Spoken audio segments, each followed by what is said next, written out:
Hoy estamos en primero de Juan, y capítulo 5. Antes de empezar voy a orar. Gracias, Padre Celestial, que podemos disfrutar, podemos gozar de comunión verdadera con el Padre y con el Hijo Jesucristo. Gracias, Señor, que es posible saber si tenemos vida eterna o no. Y gracias que Juan escribió su carta aquí con las marcas de un creyente, pero además afirmando, reafirmando una y otra vez en tiempo presente la posibilidad de tener vida eterna en Cristo Jesús. Y te alabamos, Señor, y te damos las gracias en el nombre de Jesucristo. Amén.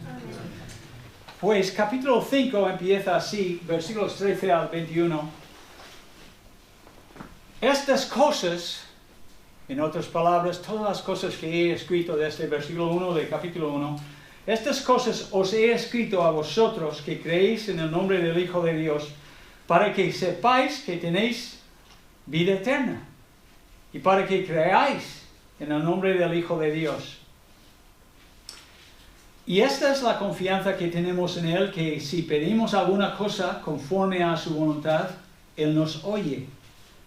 Y si sabemos que Él nos oye en cualquier cosa que pidamos, sabemos que tenemos las peticiones que le hayamos hecho. Si alguno viere a su hermano cometer pecado que no sea de muerte, que no lleva a la muerte, pedirá, y Dios le dará a este otro hermano vida. Y esto es para los que cometen pecado que no sea de muerte. Hay pecado de muerte, para muerte, o que lleva a la muerte. Por lo cual no digo que se pida. Toda injusticia es pecado, pero el pecado no de muerte, pero hay pecado no de muerte. Y luego termina con 3 sabemos, ¿no? Resumiendo más o menos primero de Juan. Sabemos que todo aquel, versículo 18, sabemos que todo aquel que ha nacido de Dios no practica habitualmente, característicamente, el pecado. Pues aquel que fue engendrado por Dios le guarda, y el maligno no le toca. Sabemos que somos de Dios, y el mundo entero está bajo el maligno. Pero sabemos que el Hijo de Dios que ha venido y nos ha dado entendimiento para conocer al que es verdadero, y estamos en el verdadero, en su Hijo Jesucristo. Este es el verdadero Dios y la vida eterna. Hijitos, guardaos de los ídolos. Amén. Yeah. Entonces, ¿qué he hecho con el mando? Aquí está el mando. Muy bien. Entonces, como siempre. Now, funcionó la primera vez.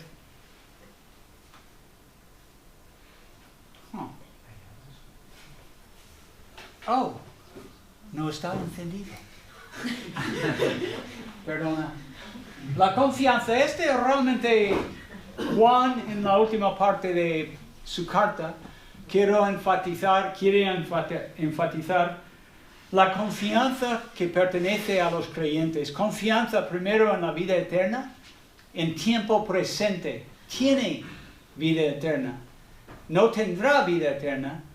No ha tenido vida eterna. No. Tiene ya actualmente vida eterna. Y luego el segundo es la confianza de los creyentes en tener acceso a Dios en la oración, que Dios nos oye y nos ama, y hay una línea directa, digamos, a Dios en la oración.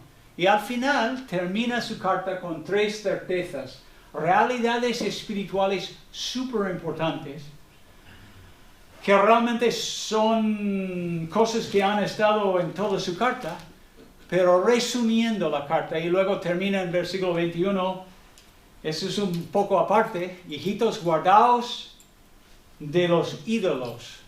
Y yo creo que la razón que dijo eso es simplemente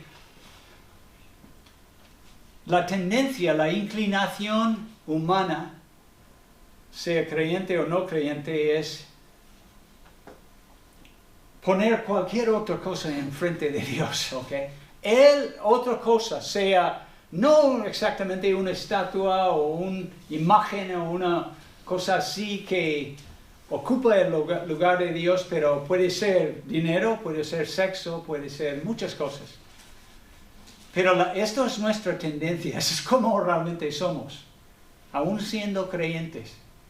Por ejemplo, mi éxito, eso es. Y a veces las personas los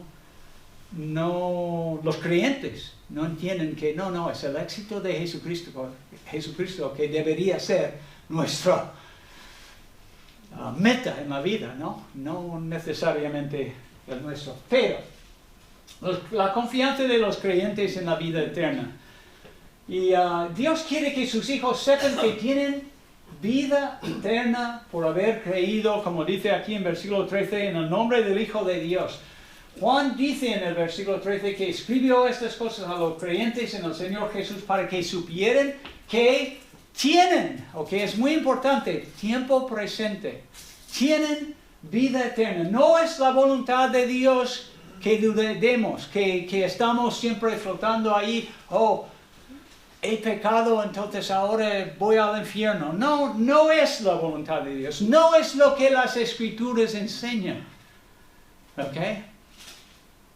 El creyente es alguien que Dios, en su grandeza, en su gracia, en su poder, ha salvado a la persona y como dice en Romanos 8, al final de estos capítulos, hablando de la justificación de la fe, porque a los que antes conoció, Dios que ha conocido antes de los tiempos, también los predestinó para que fuesen hechos conformes a la imagen de su Hijo, para que Él sea el primogénito de entre muchos hermanos. Y a los que predestinó, a estos también llamó. Y a los que llamó, a estos también justificó. A los que justificó, a estos también glorificó. Entonces sabemos que nuestra salvación, la posesión de la vida eterna, es una verdad espiritual actual. Sí tenemos vida eterna. Dice Hibbert, D. Edmund Hibbert, era un profesor en California de los menonitas, ciego precisamente, pero muy buen profesor. Dice esto: la meta de Juan es fortalecer y profundizar la seguridad de los creyentes que ya tienen, así fomentando paz interior y confianza firme hacia Dios. ¿Para qué?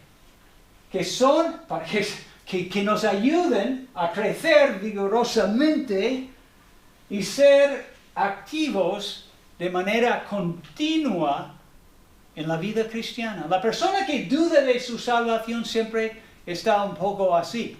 Y quizás tú estás aquí hoy y tú no sabes, tú no puedes decir 100%, tengo vida eterna, Dios me ha salvado de mis pecados porque estoy confiando en Jesucristo. Pues hoy escucha bien, porque Dios quiere que todos los hombres lo saben. John Stott, que ahora está en gloria, dijo una vez: hoy en día es común, si alguien suelta con tengo vida eterna, especialmente aquí en España, alguien va a denunciarte por afirmarlo. La gente la desestiman como una declaración de arrogante. Si Nelson dice, tengo vida eterna, soy salvo, pues es la verdad. Yo conozco a Nelson, está confiando en Jesucristo actualmente. Tiene vida eterna, como dice aquí en versículo 13. No porque Nelson es fantástico, lo es, pero pregunta a su esposa. Pero es porque él cree en Cristo. Y él sigue a Cristo, y yo le conozco. Pero la certeza y la humildad, sigue John Stott, no excluyen la una a la otra. Si Dios quiere que sepamos la verdad, es más bien presuntuoso dudar de su palabra en vez de confiar en ella. Y aquí en versículo 13 y en muchas otras partes de del Evangelio de Juan y también de la epístola, él está diciendo que tenemos vida eterna. ¿Ok? En versículo 12, el que tiene al Hijo tiene la vida. El que no tiene al Hijo no tiene vida. Es una verdad actual. ¿Por qué es importante si sabemos esto o no sabemos si tenemos vida eterna? Es porque nos da confianza actual en la vida. Para el creyente que no sabe realmente si está bien con el Señor y dónde va, entonces esta persona siempre va a ser como le he escrito aquí en esta página. Como su vida cristiana, entre comillas, va a ser como una montaña rusa toda la vida. Arriba, abajo. O como una equilibrista que sobre la cuerda floja, no, intentando no caer este lado ni al otro lado, no, porque no tiene confianza. Juan quería decir a sus lectores aquí, quería rematar esto antes de terminar su epístola. La seguridad de poseer la vida eterna capacita a uno a vivir con confianza en este mundo difícil que, según versículo 19, está bajo el maligno. Entonces, vivimos en un mundo contrario a nosotros, un mundo contra nosotros, contra Cristo, y hemos visto esto mucho a lo largo de 1 de Juan, el anticristo, que niegue al Padre y al Hijo. Este es el mundo en que vivimos, entonces es preciso, es necesario que entendamos que tenemos o no tenemos. O no vamos a hacer nada para el Señor, vamos a jugar iglesia o algo así. El conocimiento personal de tener vida eterna en Jesucristo aumentará firmeza, constancia, perseverancia en la vida del creyente. Y un buen versículo que habla de esto es 1 de Corintios 15, versículo 58, después de hablar de la resurrección corporal de Jesucristo. Él dice esto, hablando de nuestra transformación o la consumación de nuestra salvación en el futuro. Y él termina diciendo, así que, hermanos míos amados, estad firmes y constantes, creciendo en la obra del Señor siempre, sabiendo que vuestro trabajo en el Señor no es en vano. Y la persona que está seguro de su salvación, no porque confía en sí mismo, sino porque está confiando en nuestro gran Salvador, Jesucristo, pues esta persona vive la vida, testifica a los demás, lee su Biblia, obedece al Señor, es constante en la obra del Señor. Y tiene que ver con la seguridad de su salvación. Entonces Juan quería rematarlo y decirlo. Y vemos algunos ejemplos actuales en el libro, en la epístola a los tesalonicenses. Tú sabes la historia de muchos de ellos. A veces no cogemos el hilo, pero los de Tesalónica, los hermanos allí que fueron salvos, desde el primer día de su salvación, pues palos, persecución. ¿Ok? Y esto es lo que la Biblia dice en versículo 2 de capítulo 1 de 1 a los tesalonicenses. Damos siempre gracias a Dios por todos vosotros, haciendo memoria de vosotros en nuestras oraciones, acordándonos sin cesar delante del Dios y Padre de nuestro Señor Jesucristo, del Dios y Padre nuestro, de la obra de vuestra fe, del trabajo de vuestro amor y de vuestra constancia en la esperanza de nuestro Señor Jesucristo. Porque conocemos, hermanos amados de Dios, vuestra elección. Estos hermanos sufrieron, y lo dice en versículo 6, y vosotros vinisteis a ser imitadores de nosotros y del Señor. Y si quieres saber un poco sobre la vida de el apóstol Pablo lea 2 de Corintios, palo tras palo, o lea Hechos. En todos los sitios donde él fue a predicar, persecución. Y dice aquí, recibiendo la palabra en medio de gran tribulación. Normalmente en la Biblia cuando vemos la palabra flipsis, tribulación, no, y con el adjetivo gran, pensamos en el gran tribulación en el futuro, pero aquí en este caso él dice en medio de gran tribulación, pero vosotros recibisteis la palabra con el gozo del Espíritu Santo y sigue así. ¿Y por qué fue así? Es porque ellos sabían que tenían vida eterna en Cristo Jesús. Por esto, como está escrito aquí, su fe, amor y esperanza se pusieron de manifiesto en obras, trabajo y constancia.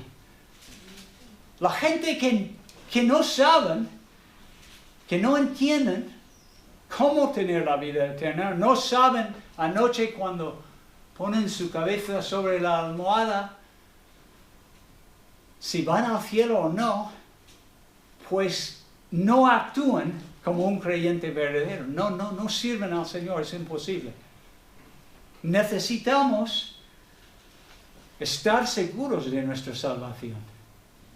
Y esto es un ejemplo. Otro ejemplo sería de los expatriados de los judíos que habían sido dispersados por medio de Asia Menor. En 1 de Pedro capítulo 1 es lo mismo. Y lo que estoy intentando mostrar es, si tienes confianza en la vida eterna tuya, tendrás confianza actual ahora para servir al Señor. Y debido a su nuevo nacimiento en Cristo Jesús, las promesas fieles del Dios Padre, los hermanos aceptaban con gozo, igual como los de Tesalónica, la aflicción de diversas pruebas. Aunque no habían visto a Cristo, amaban a Él y seguían adelante sirviendo al Señor y regocijándose en Él por medio del poder del Espíritu Santo. Y Dios les fortalecía para seguir amando y creyendo en el Señor Jesucristo. Entonces, necesitamos tener claro si somos salvos, si tenemos vida eterna o no. Y esto es lo que Juan está intentando decir en versículo 13, antes de hablar de otra confianza.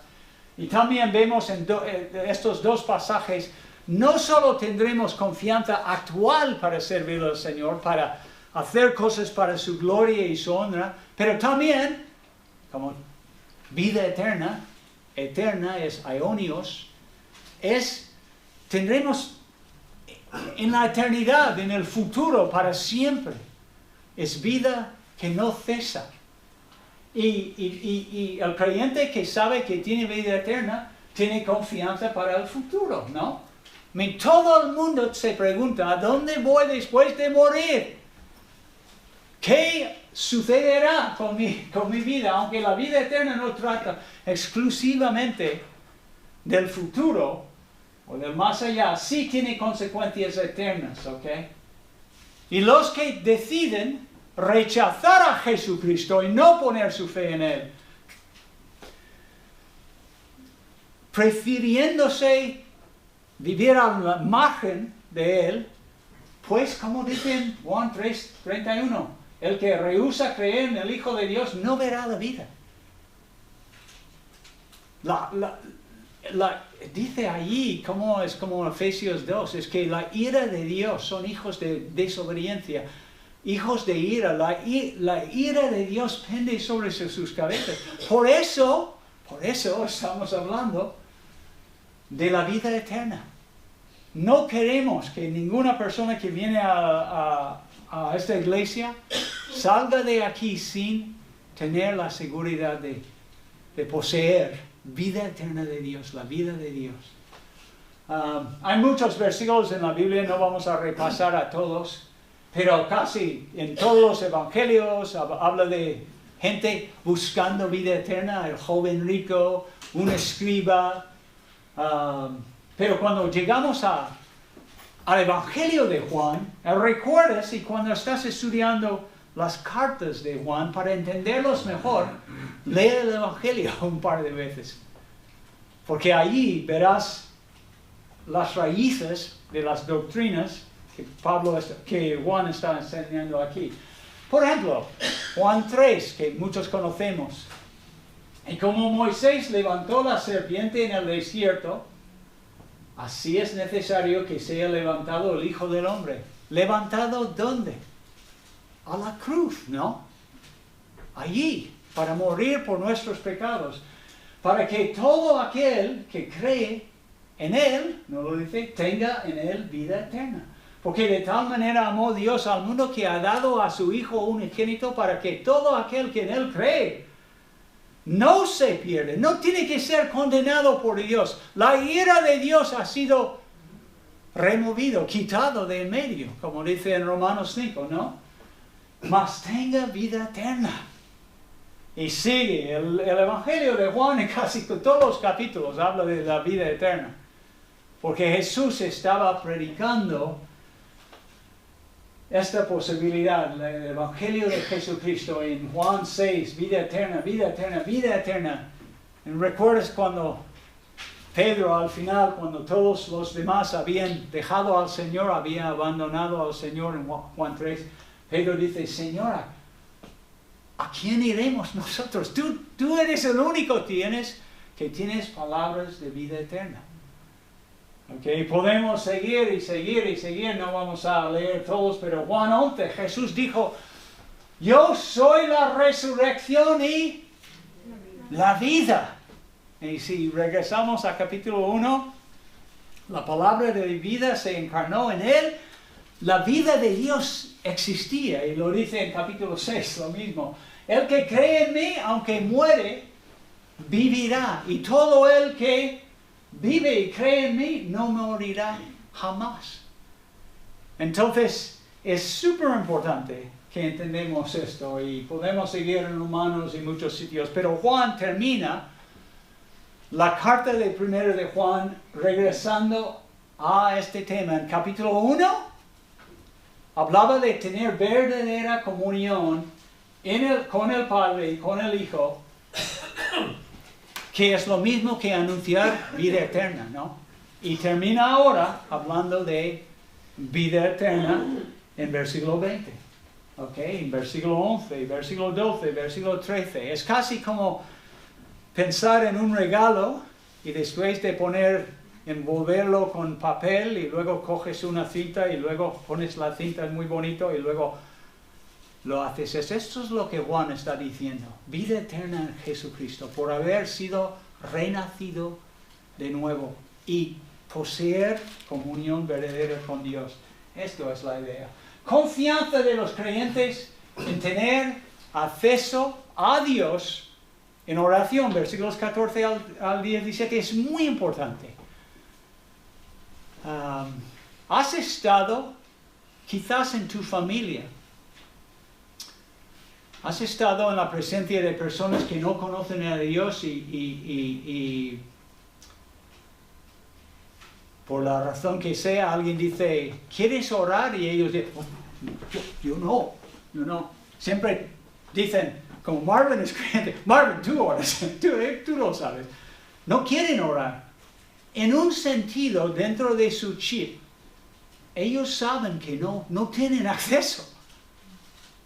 Mientras que Ángel, Emmanuel, y puedo contar a todos los Juan, no por ser tan especiales nosotros, pero hemos sido renacidos en Él. Ellos conocen a Dios y saben que Dios está escuchándoles. Son sus hijos. Y cuando oren, Dios escucha. Aun cuando nuestras oraciones a veces no son tan perfectos, no están según su voluntad, ¿no? Los peces nadan, las aves vuelan, y los creyentes en Jesucristo oran porque tenemos una línea directa a Dios. Y podemos decir mucho sobre esto, y he escrito algunas cosas aquí. Es un gran privilegio orar. Es quizás la herramienta más importante que Dios nos ha dado. El Espíritu Santo no es herramienta, el Espíritu Santo es una persona, la tercera persona de la Trinidad, y además es el agente, ¿no?, que pone en actividad todo esto, como la tercera persona de la... Pero instrumentos que Dios nos ha dado, orar. ¿Has oído esto que lo oí el otro día? Y es la verdad, y Miguel Ángel y yo en el último mes hemos confirmado esto. Cuando hay un problema, la primera cosa que deberíamos hacer es orar. Podemos hablar del problema, podemos hablar de posibles soluciones, pero siempre la mejor manera es orar. Primero orar. Dios sí es poderoso, Dios sí tiene posibilidades de abrir puertas que ni sabemos, pero yo sé, en 2 veces, en el mes de noviembre, estamos en noviembre todavía, Miguel Ángel y yo con unos problemas difíciles el otro día, pero él decía, Dios sea bendito, las primeras palabras de nuestro pastor era, vamos a orar. Y yo, wow, bien, y yo, you know? Porque esto es exactamente, hay problemas que humanamente no podemos solucionar. Somos meros hombres. Y conocemos la palabra de Dios, pero necesitamos el poder de Dios de cambiar corazones y de hacer cosas que nosotros no podemos hacer. Entonces, oramos. Primero, orar. Esto es lo que todos necesitamos. En tiempos de gozo, le alabamos y damos gracias a Dios, una manera de orar. En tiempos de reposo, cantamos a Dios, otra manera de orar.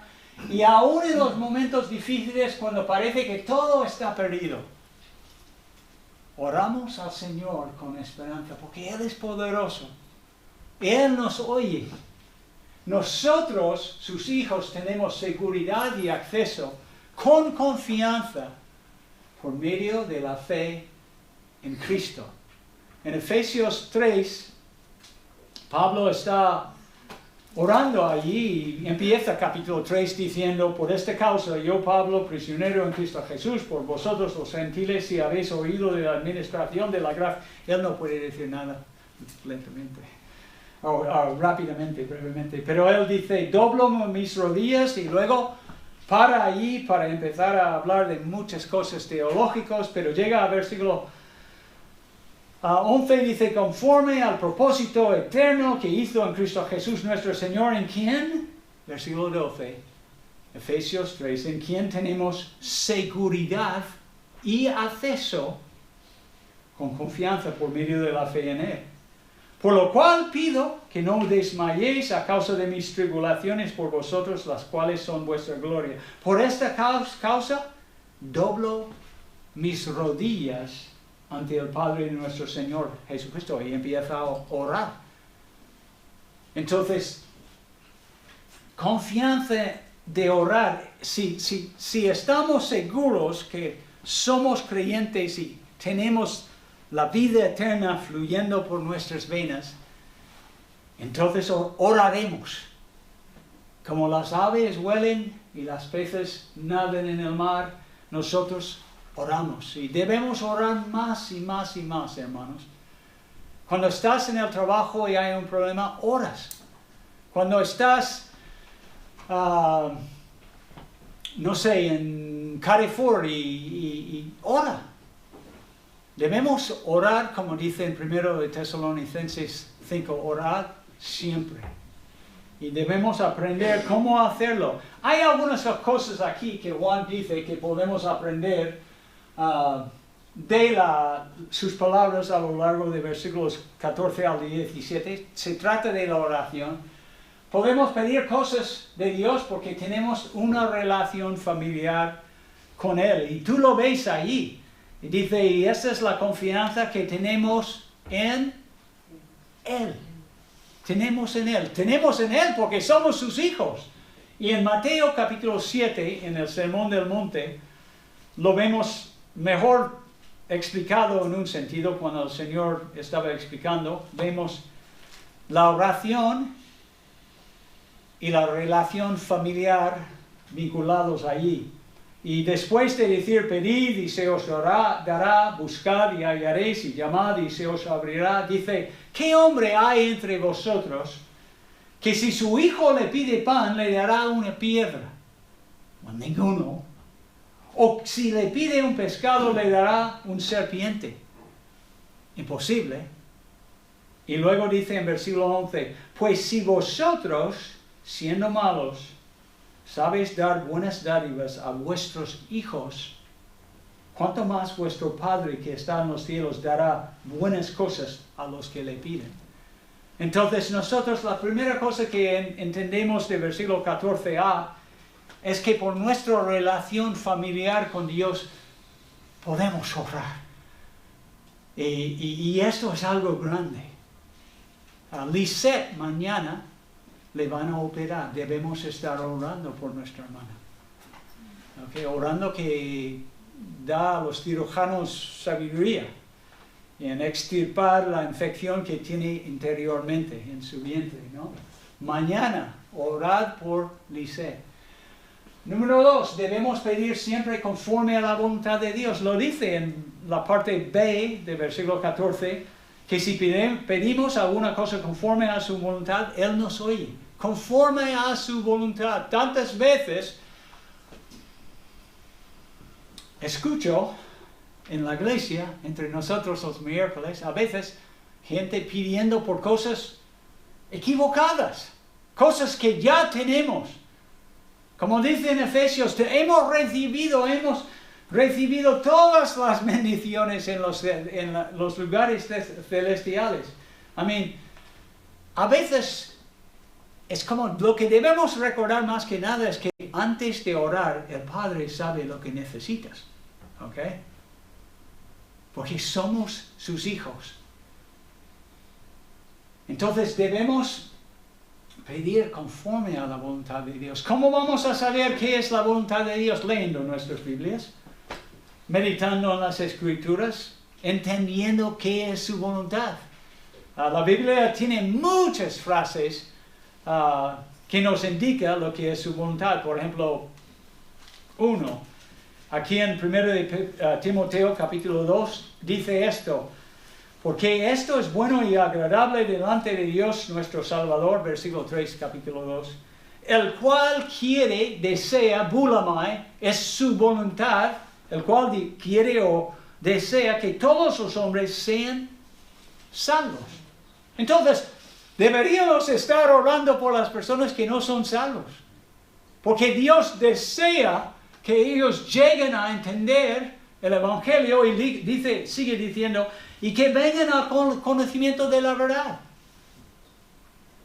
Esto es la voluntad de Dios, porque hay un solo Dios y un solo mediador entre Dios y los hombres, Jesucristo hombre. Entonces, oramos por los hombres, no en el sentido de juzgarles y decir que son más malos que nosotros. Todos somos pecadores, pero hay pecadores redimidos por la gracia de Dios, por la sangre de Jesucristo, y hay pecadores todavía no reconciliados con Dios, que no tienen vida eterna. Y puedo seguir con ejemplos. Estudiando nuestra Biblia, aprenderemos a orar conforme a la voluntad de Dios. Número 3, debemos orar con fe, esperando recibir la respuesta del Señor en el momento oportuno. Santiago lo puso así en su carta, en capítulo 1, versículo 6, dice, pero pide con fe. Estaba hablando con hermanos que tenían diversas pruebas. Estaban sufriendo. Su fe estaba siendo probado por las pruebas difíciles. Y él dice, pero cuando pide sabiduría de Dios, pide con fe, no dudando nada, porque el que duda es semejante a la onda del mar, que es arrastrada por el viento y echada de una parte a otra. No piense, pues, quien tal haga recibirá cosa alguna del Señor. Entonces aquí es lo mismo, aquí nosotros tenemos que pedir al Señor con fe en versículo 15, ¿no? Si sabemos que Él nos oye, en cualquier cosa que pidamos, sabemos que tenemos las peticiones que le hayamos hecho a Él, le hayamos hecho. Entonces debemos pedir con fe, sabiendo que a veces el Señor va a decir, espera, Ricardo, tú eres tan impulsivo y quieres todo ya. No, espera, espera. A veces dice sí y a veces dice no. Pero sí el Señor nos oye y debemos recordarlo. Debemos también, número 4, orar por el hermano que está cometiendo un pecado. Aquí es muy importante entender que dice la primera frase del versículo 16, si alguno viere a su hermano, no tenemos que empezar a juzgar el uno al otro, pues yo pensaba que Daniel, no, porque no, esto es solamente en el caso de ver otro hermano cometiendo un pecado, y tú como hermano o hermana que ama a tu hermano, oras por él, ayúdale, Señor, ayúdale a salir de este bache. Yo como pastor, ¿sabes la cantidad de veces que he hecho? No a propósito, pero quizás no he estado andando con el Señor exactamente como Él quería. Entonces deberíamos orar por nuestro pastor, Miguel Ángel, que el Señor le guíe y le ayude a entender qué es la voluntad y Dios le protege del pecado. Porque eso es el gran problema que tenemos todos nosotros. Empieza el capítulo 1 hablando de eso. Entonces, debemos orar. Si hay un hermano que está luchando con un problema en su vida, debemos orar por él. Y debemos ir a él y animarle, y consolarle, y confrontarle, como dice en Mateo 18. Pero orar a Dios, y Dios da, como dice aquí en el texto, le va a dar vida.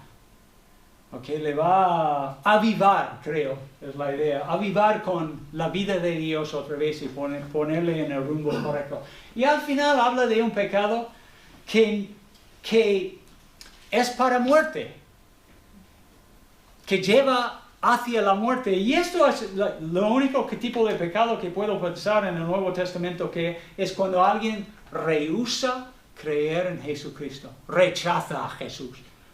Y aquí tienes que recordar, en 1 de Juan, había estos gnósticos que negaban con toda su persona la deidad de Jesucristo, el hecho de que Él era el Mesías, el ungido de Dios enviado desde arriba para salvarnos de nuestros pecados. No, ellos negaban a todo esto. Entonces, Juan no dice que no deberías orar por él, por ellos, simplemente dice, debes saber que hay personas rebeldes, hay personas que rechazan totalmente a Cristo. Y esto sí es un pecado que no hay perdón. La única cosa que puede suceder es la persona tiene que arrepentirse y confesar el nombre de Jesucristo, empezar a creer en Él. Pero si sigue en sus treces rechazando a Jesús, pues sí, va a cosechar exactamente lo que quería, la muerte.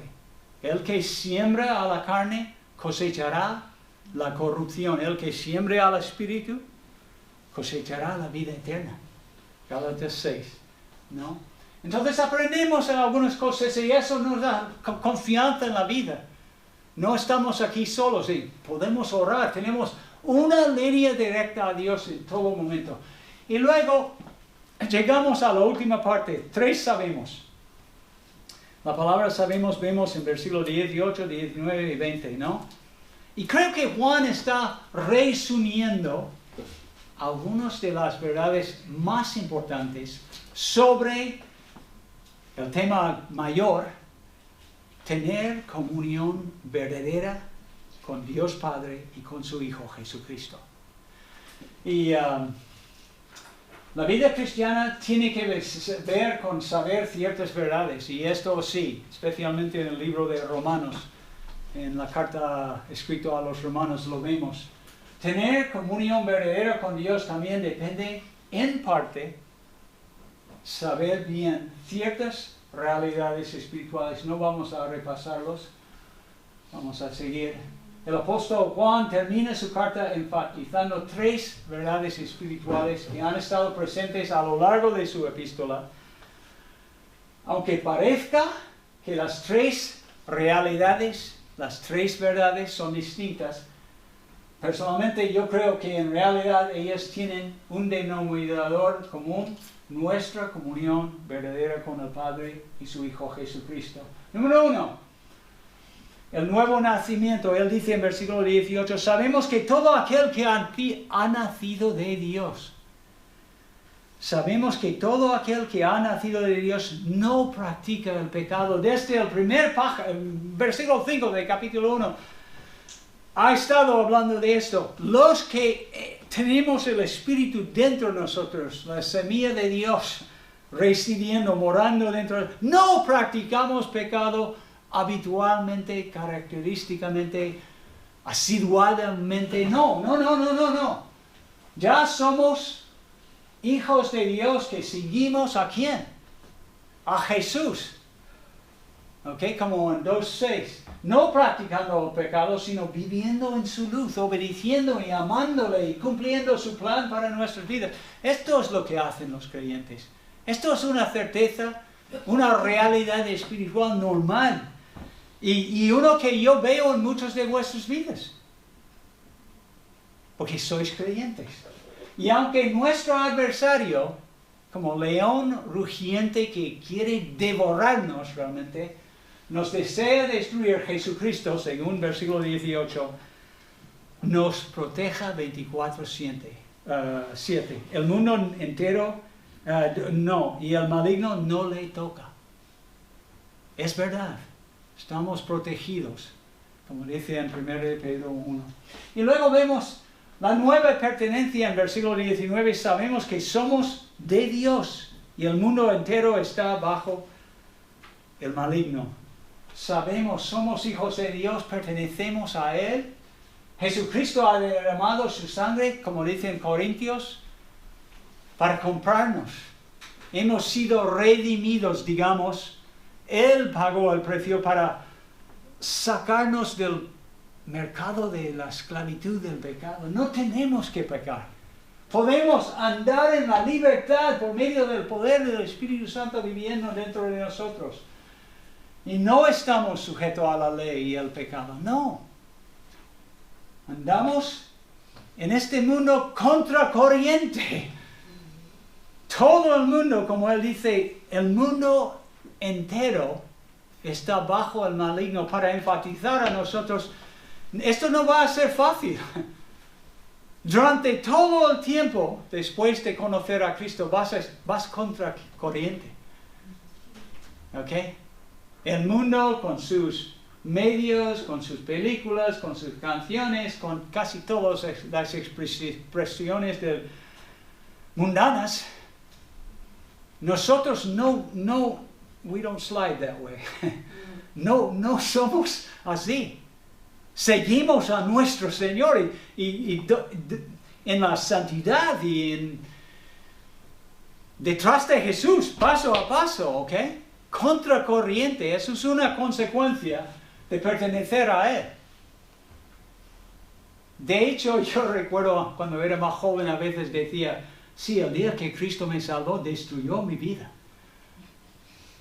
Well, lo que quería decir es que todo cambió.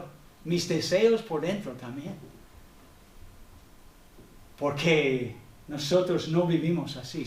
Pertenecemos a Dios. Y al final vemos que el nuevo entendimiento en versículo 20, pero sabemos que el Hijo de Dios ha venido, se ha encarnado, es la verdad. El ungido de Dios se encarnó. Y hemos visto su gloria, hemos visto a Jesucristo. Ellos dicen en capítulo 1, palpamos nuestras manos, ¿no? Ellos a mí me encanta escuchar, palparon nuestras manos tocando al verbo de vida, porque la vida fue manifestado y la hemos visto y testificamos, etcétera, etcétera, etcétera. Él de verdad vino y nos ha dado entendimiento para una cosa expresamente, para conocer lo que es verdadero, conocer la verdad, entender la verdad, con mayúscula. Entender quién es Dios, quién es su Hijo Jesucristo, por qué ha puesto su Espíritu entre nosotros y que podemos tener vida eterna. Y Él sigue diciendo esto. Y estamos en el verdadero, en su Hijo Jesucristo, verdadero con mayúscula. No nosotros, Él. Este es el verdadero Dios y la vida eterna, Jesucristo, ¿no? Y como ha escrito, como resultado tenemos de verdad vida eterna, vida espiritual de Dios por ahora y para siempre y siempre y siempre. Gloria, aleluya. Entonces hemos visto las confianzas y creo que Juan quería, como su carta es polémica en algunos aspectos, como tiene que confrontar a estas personas gnósticos con creencias heterodoxos, herejías realmente. Entonces ahora él quiere dar confianza a los creyentes, primero en saber que ya hoy tienen vida eterna, pueden orar cuando quieren, tienen una línea directa y al final que son hijos de Dios y han sido renacidos por la gracia de Dios, por la obra regeneradora del Espíritu Santo, y pueden gozar, nosotros, cada uno de nosotros que conocemos a Jesucristo, gozamos de comunión verdadera con Dios, el propósito de su carta. Y yo creo que es lo que él quería terminar así, las certezas de la vida eterna. Qué privilegio es conocerle. Hoy voy a leer la oración para hacer algo diferente. Padre Celestial, ayúdanos a creer en Jesucristo más y más. A estar seguros de Él. Ciertos de lo que las Escrituras inerrantes e infalibles nos han dicho sobre Él. Creer en Él. De confiar plenamente en su persona y en su obra redentora. Ayúdanos, Dios. Gracias por el privilegio de dirigirnos a ti en oración, en cualquier circunstancia o momento. Qué privilegio es tener acceso directo a Dios. Te alabamos por tu poderosa obra ahora en nuestras vidas actuales, dándonos vida eterna ahora y para siempre en comunión contigo. Que Dios esté con vosotros durante la semana y espero que gocéis de comunión verdadera con Dios. Dios os bendiga.